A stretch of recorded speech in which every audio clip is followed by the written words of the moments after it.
만약 어느 날 평생 당신의 베개맡을 지켜주던 사람이 갑자기 먼저 떠난다면 당신은 어떻게 하시겠습니까? 억지로 버티며 계속 살아가시겠습니까? 아니면 자식들의 말을 듣고 집을 합치시겠습니까? 그것도 아니라면 이웃이 소개해준 새로운 친구를 받아들이시겠습니까? 하지만 여러분, 인생의 가장 결정적인 순간에 마주하게 될 세 가지 선택지가 있다는 것을 아십니까? 만약 이 선택을 잘못했다가는 누군가의 계략에 빠지거나 철저히 고립되어 무너지거나 평온했던 만년의 삶이 순식간에 나락으로 떨어질 수도 있습니다. 왜 어떤 사람은 배우자를 잃고 1년도 채 되지 않아 평생 모은 돈을 사기당할까요? 왜 어떤 노인은 자녀 집으로 들어갔다가 석 달도 안 되어 짐을 싸서 조용히 나올까요? 또 왜 어떤 사람은 스스로를 집에 가두고 살아있는 유령처럼 지내게 될까요? 오늘 이야기의 주인공은 85세의 한 노인입니다. 그는 자신의 인생에서 가장 고독하고 고통스러웠던 1년을 여러분 앞에 낱낱이 찢어발겨 보여드리려 합니다. 오직 여러분에게 배우자가 떠난 후 절대 해서는 안 될 세 가지를 경고하기 위해서 말이죠. 실버라이프, 인생의 길에 오신 것을 환영합니다. 오늘의 이야기는 여러분이 상상하는 노년의 모습을 완전히 바꿔놓을지도 모릅니다. 제 이름은 박지명, 올해 85세입니다. 만약 누군가 제게 이 나이에 사는 법을 다시 배워야 한다고 말했다면 저는 고개를 저으며 미쳤다고 했을 겁니다. 하지만 인생이란 게 그렇더군요. 모든 것이 먼지처럼 가라앉아 안정되었다고 생각한 순간 운명은 기어코 천지개벽할 시련을 안겨줍니다. 1939년 저는 경성지금의 서울에서 태어났습니다. 전쟁의 포화를 겪었고 폐허가 된 이 도시가 기적처럼 다시 일어서는 과정을 목격했죠. 1999년 저는 한국전력공사 캡코에서 정년퇴직했습니다. 엔지니어로 평생을 바친 저는 65세가 되었을 때 인생의 후반전은 그저 편안히 여생을 즐기는 것뿐이라고 생각했습니다. 퇴직 후 매달 나오는 국민연금과 퇴직연금, 거기에 예금이자까지 합치면 월 280만 원 정도의 수입이 있었으니 그 시절 기준으로 노부부가 살기에는 꽤 괜찮은 형편이었습니다. 아내 이미자와는 1965년에 결혼했습니다. 저보다 3살 어린 그녀는 온화하고 현명한 여자였죠. 우리에겐 두 아이가 있습니다. 큰딸 지영이는 은행에 다니고 둘째 아들 경수는 공무원입니다. 은퇴 후 우리는 마포구에 낡은 단독주택을 팔고 그 돈으로 경기도 분당에 조용한 아파트를 마련했습니다. 당시만 해도 분당 집값이 지금처럼 터무니없지는 않았기에 3억 2천만 원 정도면 채광 좋은 30평대 아파트를 구할 수 있었죠. 그 시절은 정말 꿈만 같았습니다. 매일 아침 7시 미자와 저는 탄천 산책로를 걸었습니다. 공기도 맑고 철마다 피는 꽃들이 참 예뻤습니다. 산책을 마치고 집에 돌아와 아침을 먹을 때면 아내는 늘 제가 좋아하는 잣죽에 짭조름한 장조림을 곁들여 내오고 향 좋은 차를 한 주전자 우려내곤 했죠. 오전 시간 동안 저는 신문을 읽는 것을 좋아했고 아내는 베란다에서 군자란과 제스민 화분을 돌봤습니다. 날씨가 좋은 오후엔 버스를 타고 근교 온천으로 향했습니다. 경로 5대 덕분에 차비도 반값이면 됐고 미자는 특히 포천의 유황 온천을 좋아했습니다. 입장료 1만 2천 원이면 오후 내내 쉴 수 있었죠. 아내는 뜨거운 물에 몸을 담그면 굳었던 뼈마디가 풀린다며 좋아했고 그런 날 밤이면 잠도 아주 달게 잤습니다. 저녁이면 우리는 꼭 거실에 앉아 KBS 주말 연속극과 뉴스를 함께 봤습니다. 미자는 가족들이 지지고 볶는 드라마를 좋아했고 저는 정치 경제 뉴스에 더 관심이 많았지만요. 아내가 뜨개질을 하며 텔레비전을 볼 때 저는 그 옆에서 차를 마시며 오늘 본 재미있는 일들을 도란도란 이야기하곤 했습니다. 이웃과의 관계도 좋았습니다. 아랫집 김 여사는 정이 많아 직접 담근 겉절이나 물김치를 자주 나눠주었고, 옆집이 영감님은 저와 연배가 비슷한 은퇴 공무원이라 자주 함께 아파트 상가에 가서 신문을 사거나 시사 이야기를 나누곤 했습니다. 음력 초하루와 보름이면 우리는 꼭 근처 봉원사에 가서 불공을 드렸습니다. 미자는 늘 관세음보살님께 우리 부부의 건강과 평안을 간절히 빌곤 했죠. 저는 아내만큼 미신을 믿지는 않았지만 그렇게 진지하게 기도하는 아내의 옆모습을 보면 마음이 묘하게 안정되었습니다. 그때 우리의 건강은 꽤 괜찮은 편이었습니다. 저는 고혈압이, 미자는 당뇨가 있었지만 약으로 아주 잘 조절되고 있었죠. 석 달에 한 번 분당 서울대병원에 가서 검진을 받을 때마다 의사 선생님은 두 분 다 관리를 아주 잘하고 계신다며 계속 유지하라고 칭찬하곤 했습니다. 우리는 실손보험도 부부형으로 들어두어 1년 보험료가 120만 원 정도 나갔지만 보장이 있다는 생각에 마음이 든든했지요. 지금 생각해보면 그때가 제 인생에서 가장 행복했던 시절이었습니다. 둘이서 웃고 떠들며 생활은 비록 평범하고 담백했지만 매일매일이 충만했습니다. 저는 우리가 더 늙어 걷지 못할 때까지 그렇게 살다가 두 사람이 손을 꼭 잡고 함께 세상을 떠날 줄 알았습니다. 하지만 하늘은 사람의 뜻대로 되지 않더군요. 신이 보시기에 우리가 너무 행복해 보였던 걸까요? 예고도 없이 불행이 닥쳐왔습니다. 2023년 12월, 그의 겨울은 유난히 매서웠습니다. 12월 중순쯤 미자가 기침을 시작했습니다. 처음엔 그저 감기려니 했습니다. 매년 겨울이면 을에 겪는 잔병치레 같았으니까요. 약국에서 비타민C와 쌍화탕을 사다 주고 배숙을 끓여 먹였지만 사흘째 되던 날 갑자기 고열이 났습니다. 체온계를 보니 무려 39도였습니다. 저는 황급히 119를 불러 아내를 대학병원 응급실로 이송했습니다. 구급차 비용은 무료였지만 응급실 접수비와 각종 검사비로 정신이 없었습니다. 응급실은 돛대기 시장 같았습니다. 3시간 가까이 기다려서야 겨우 의사를 만날 수 있었죠. 의사는 미자의 폐에 감염 징후가 보인다며 입원 치료를 해야 한다고 했습니다. 우리는 다인실 병동에 입원했습니다. 하루 본인 부담금이 1만 원 정도로 비싸진 않았지만 링거를 꽂고 병상에 누워있는 아내를 보니 가슴이 칼로 저미는 듯 아팠습니다. 미국 지사에 파견 나가 있던 딸 지영이에게 전화를 걸었더니 엄마가 입원했다는 소식에 휴가를 내고 바로 비행기 티켓을 끊어 날아왔습니다. 아들 경수도 매일 퇴근 후 병원으로 달려와 우리 곁을 지켰습니다. 병실은 시끄러웠고 옆 침대 환자의 기침 소리가 끊이지 않았지만 미자는 불평 한마디 없었습니다. 그저 제 손을 꼭 잡으며 말했죠. 영감, 걱정 말아요. 금방 나을 거예요. 입원 5일째 되던 날 아내의 상태가 급격히 나빠졌습니다. 의사는 폐렴이 신부전을 일으켰다며 중환자실로 옮겨야 한다고 했습니다. 그 말을 듣는 순간 다리에 힘이 풀려 주저앉을 뻔했습니다.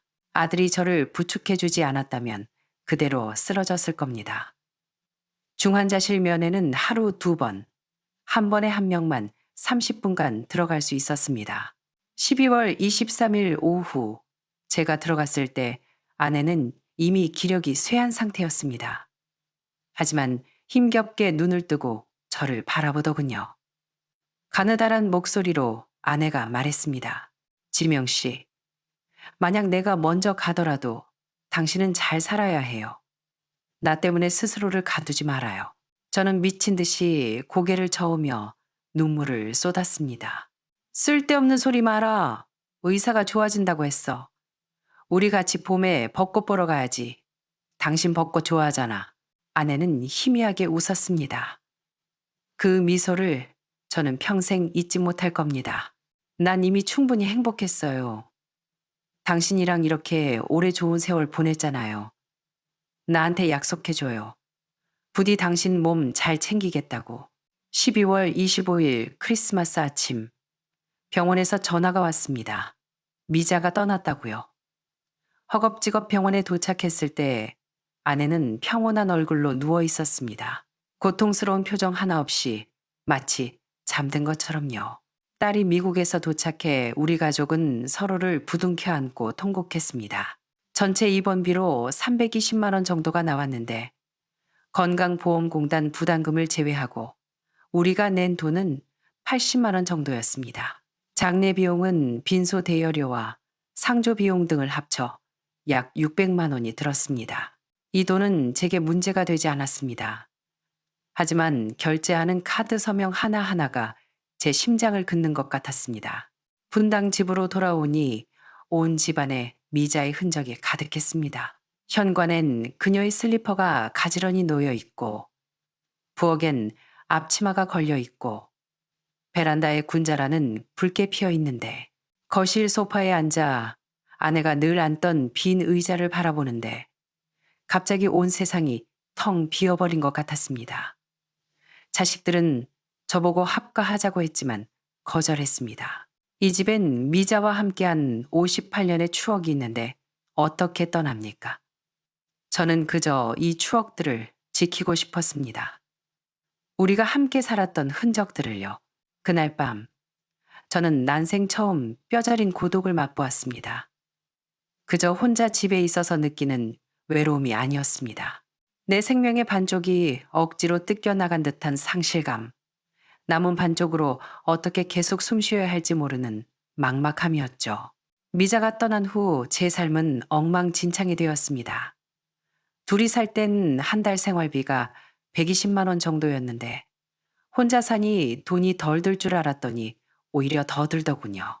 미자가 요리를 해줬던 예전과 달리 저는 밥해 먹을 기운이 없어 매일 아파트 상가 편의점에서 도시락을 사 먹거나 배달 음식을 시켰습니다.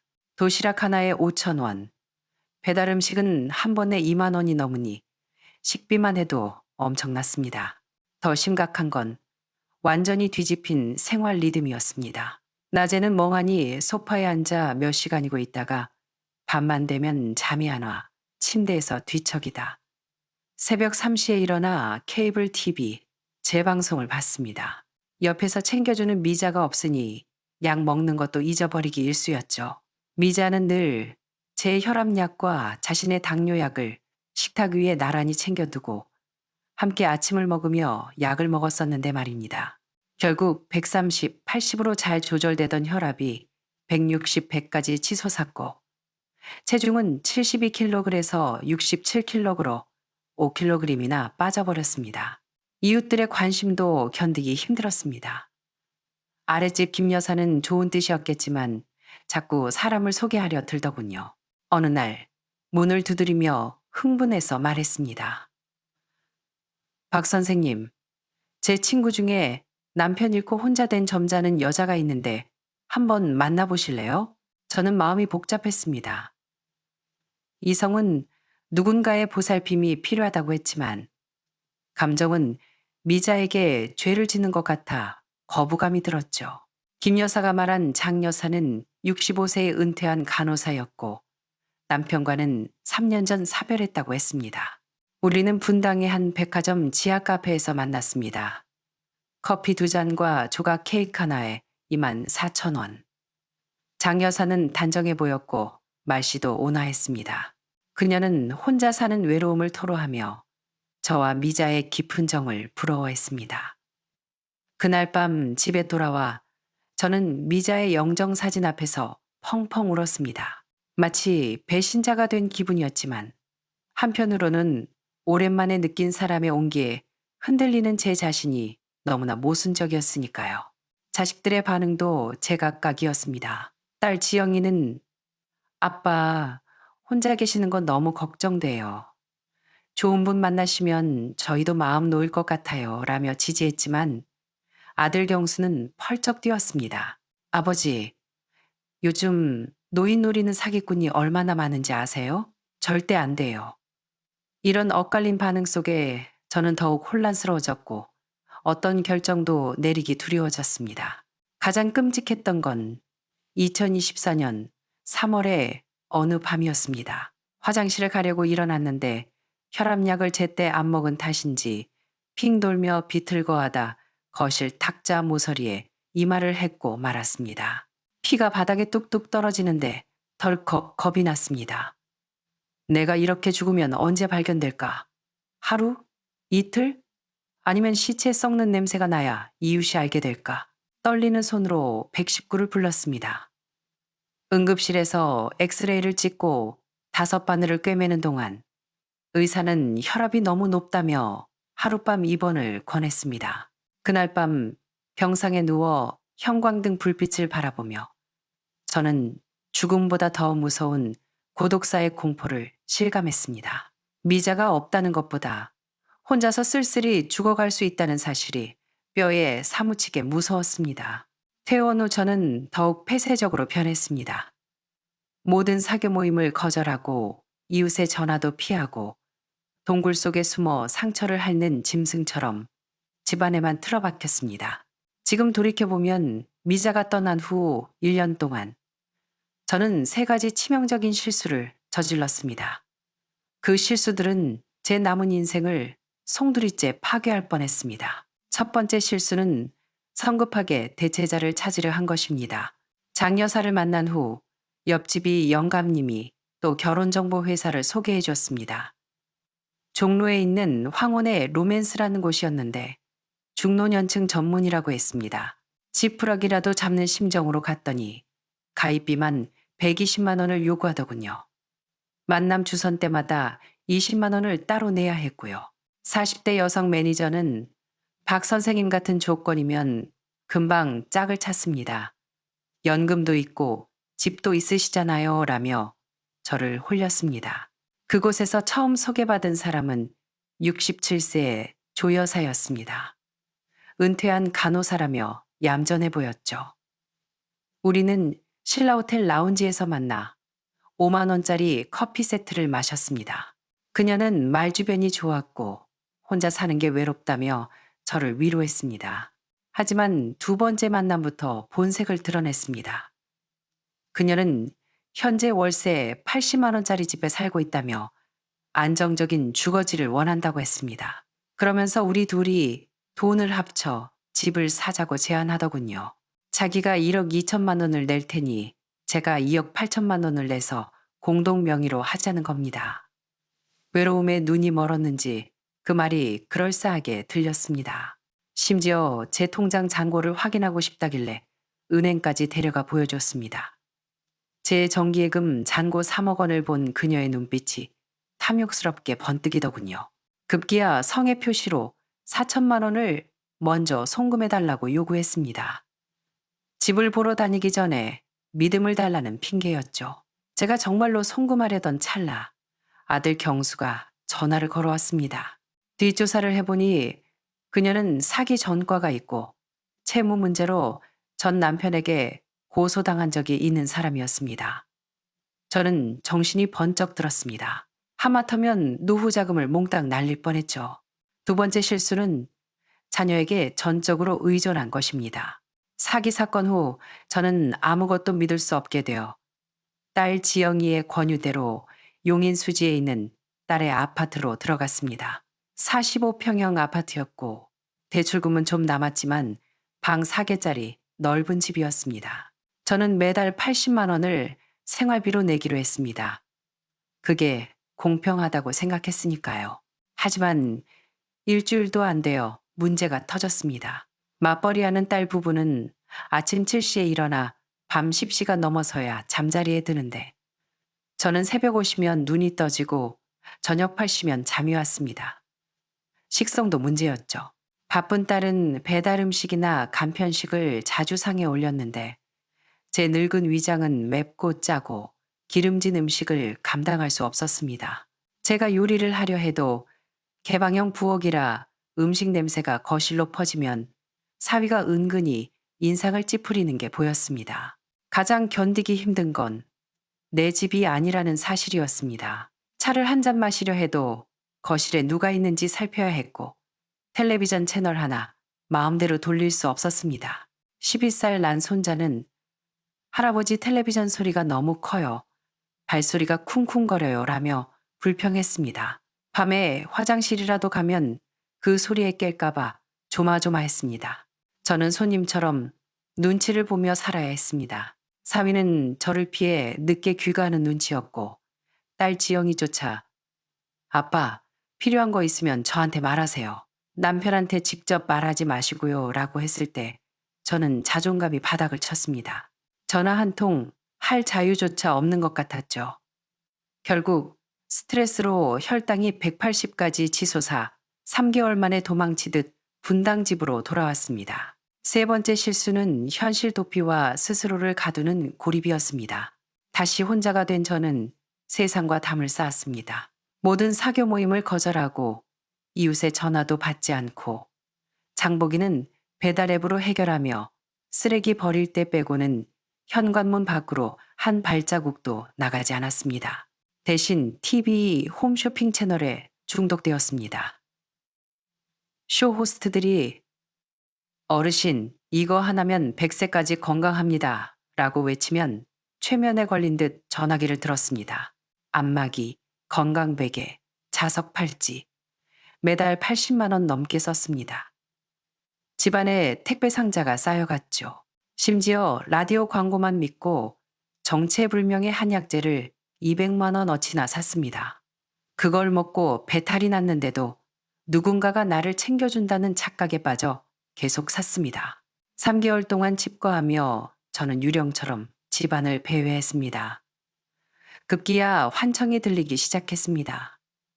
부엌에서 미자가 그릇 씻는 소리, 나를 부르는 목소리, 저는 미쳐가고 있었습니다. 이 세 가지 실수가 저를 파멸 직전까지 몰고 갔습니다.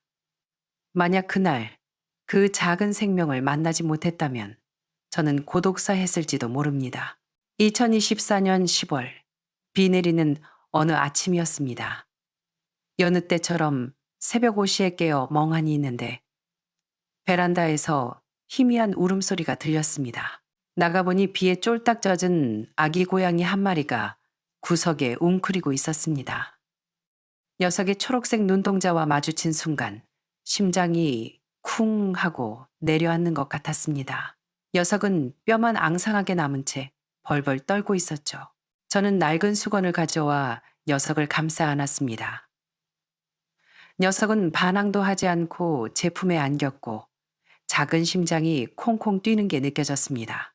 종이 상자에 수건을 깔아눕히고 냉장고를 뒤져 남은 생선을 데워주니 허겁지겁 먹더군요. 미자가 생전에 인연 있는 생명은 제 발로 찾아온다고 했던 말이 떠올랐습니다. 다음 날 비가 그쳤지만 녀석은 갈 생각을 안 했습니다. 저는 결국 근처 펫샵에 가서 고양이 캔을 샀습니다. 한 캔에 500원, 20캔을 샀죠. 가게 주인이 어르신 고양이 키우세요? 참 잘하셨네요. 말동무가 될 거예요. 라며 반겨주었습니다. 저는 녀석에게 복이라는 이름을 지어주었습니다. 복을 가져다 주길 바라는 마음에서요. 신기하게도 보기가 온 뒤로 제 삶에 질서가 생겼습니다. 아침 7시면 보기가 밥 달라고 침대맡에서 야옹거리며 저를 깨웠고 저녁 8시면 제 무릎에 올라와 놀아달라고 보챘습니다. 녀석을 돌보려면 제가 건강해야 하니 끼니도 제때 챙기고 약도 꼬박꼬박 먹게 되었습니다. 혈압이 160, 100에서 145, 90으로 떨어졌고 무엇보다 보기가 내 무릎에 올라와 골골송을 부를 때면 아, 나도 아직 필요한 존재구나 하는 생각에 가슴이 벅차 올랐습니다. 어느 날 아파트 게시판에서 분홍색 전단지를 봤습니다. 은빛 건강체조교실, 매주 수요일 오전, 분당 중앙공원, 60세 이상 무료. 평소라면 지나쳤겠지만 보기가 제 어깨에 올라와 야옹하고 우는 게 마치 할아버지 나가봐요 라고 하는 것 같았습니다. 용기를 내어 10월 말 보기를 안고 공원으로 갔습니다.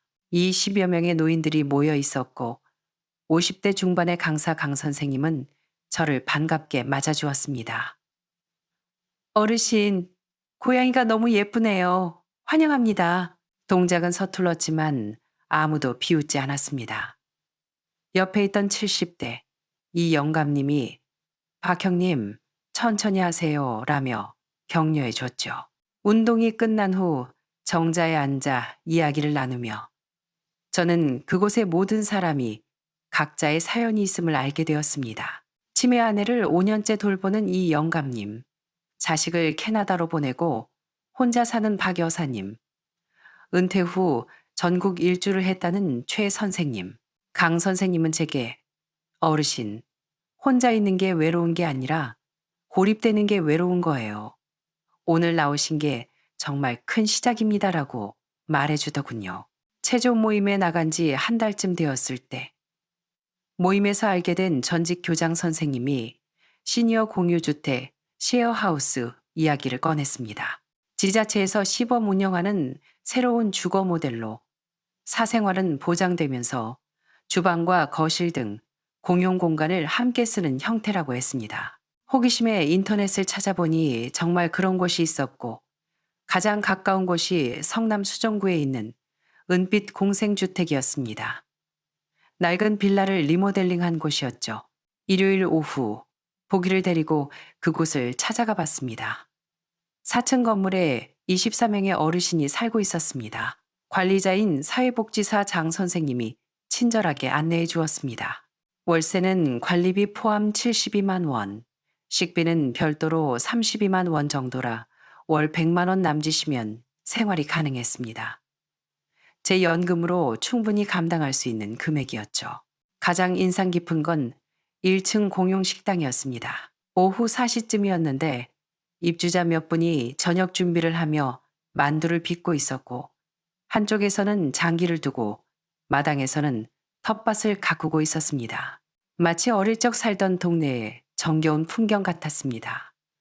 반려동물도 환영합니다라는 말에 마음이 움직였죠. 하지만 가장 큰 고민은 미자와의 추억이 서린 분당집을 떠나는 것이었습니다. 25년을 함께 산 집을 떠나는 게 배신처럼 느껴졌습니다. 그날 밤 저는 거실에서 미자의 사진을 보며 물었습니다. 미자야, 나 어떻게 해야 할까?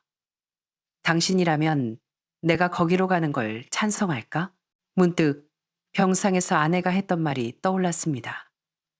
나 때문에 갇혀 살지 말고 잘 살아야 해요. 저는 결단을 내렸습니다. 경제적으로도 문제없고 무엇보다 새로운 삶의 목표가 필요했습니다. 일주일간의 체험 숙박을 거친 후 저는 입주를 결심했습니다. 40년 묵은 짐을 정리하는 건 고통스러웠지만 필요한 의식이었습니다. 미자의 옷장은 눈물바다였습니다. 결혼 30주년 때 사준 핑크색 카디건, 딸이 일본에서 사온 스카프, 저는 그녀가 가장 좋아했던 하늘색 원피스 한 벌만 남기고 모두 아름다운 가게에 기부했습니다. 기부 영수증을 받았지만 돈이 문제가 아니었습니다. 누군가에게 도움이 되길 바라는 마음이었죠. 거실의 소파, 식탁, TV, 장식장 같은 대형 가구는 중고센터에 80만 원을 받고 넘겼습니다. 가장 눈에 밟힌 건 베란다의 화초들이었습니다. 붉게 핀 군자란과 향기로운 제스민, 방울토마토. 저는 이웃들에게 나누어 주었습니다. 아랫집 김 여사는 군자란을, 옆집이 영감님은 제스민을 가져가며 박 선생님, 언제든 보러 오세요라고 눈시울을 붉혔습니다. 사진 수천 장은 추려서 앨범 한 권에 담고 나머지는 USB에 디지털로 저장했습니다. 보기는 짐 정리 내내 제 곁을 지켜주었습니다. 2024년 11월 15일 맑은 목요일이었습니다. 이사짐센터 트럭에 짐을 싣고 저는 텅 빈 거실에 섰습니다. 58년의 희로애락이 담긴 공간. 미자야, 나 간다. 나 잘 살러가는 거니까 응원해줘. 알았지? 오후 2시 저는 보기를 안고 트럭 조수석에 올라 새로운 보금자리로 향했습니다. 도착하니 장 복지사와 입주자들이 나와 짐을 들어주었습니다. 이 영감님은 짐을 나르고 박 아주머니는 보기의 화장실을 챙겨주었습니다. 제 방은 2층 238호. 약 8평 남짓한 공간이지만 침대, 책상, 옷장, 작은 냉장고까지 갖춰져 아늑했습니다. 책상 위에 미자의 사진을 올려두고 찻잔을 탁자에 놓으니 금세 내 집 같은 느낌이 들었습니다. 첫 저녁 식사 시간, 식당에 들어서니 환대가 쏟아졌습니다. 영양사가 짠 식단은 제육볶음, 생선찜, 나물, 국으로 제가 혼자 먹던 편의점 도시락과는 비교가 안 되게 훌륭했습니다. 박 선생님, 적응은 좀 되세요? 맞은편 왕 선생님이 물었습니다. 배우는 중입니다. 다들 친절하셔서 다행입니다. 그날 밤 저는 낯선 침대에 누워 옆방에서 들려오는 희미한 인기척을 들으며 안도감을 느꼈습니다. 더 이상 혼자가 아니라는 사실에요. 입주 한 달 후 제 삶은 천지개벽했습니다. 매일 아침 7시 공용마당에서 체조를 하고 동네를 산책하며 혈압은 135, 85로 정상에 가까워졌습니다. 체중도 72kg로 회복되었고요. 무엇보다 정신적인 만족감이 컸습니다. 엔지니어 출신인 저는 이곳의 맥가이버가 되었습니다. 고장난 라디오를 고쳐주고 스마트폰 사용법을 알려주고 베란다에 선반을 달아주면서 박 선생님 최고라는 말을 들을 때마다 살아있음을 느꼈습니다. 매주 금요일에는 다른 입주자들과 함께 독거노인 도시락 배달 봉사도 갑니다. 쓰레기 더미 속에 사는 88세 김 할아버지를 보며 저도 하마터면 저렇게 될 뻔했다는 생각에 더 정성껏 돕게 되었습니다. 보기는 이곳의 마스코트가 되었습니다. 박 아주머니는 보기 간식을 챙겨주고 이 영감님은 장난감으로 놀아줍니다. 보기 덕분에 다른 분들도 고양이 검둥이, 강아지 해피를 입양해 이곳은 작은 동물원이 되었습니다. 저는 태블릿 PC 배우기 수업도 듣습니다. 이제 유튜브를 보고 딸과 카카오톡 영상 통화도 하고 옛날 영화도 찾아봅니다.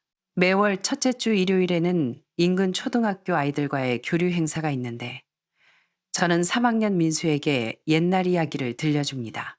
편의점도 지하철도 스마트폰도 없던 시절의 이야기를 아이들은 눈을 반짝이며 듣습니다. 이제 저는 미자의 이야기를 웃으며 할 수 있습니다. 우리 집사람은 된장찌개를 참 맛없게 끓였지 라며 농담도 합니다.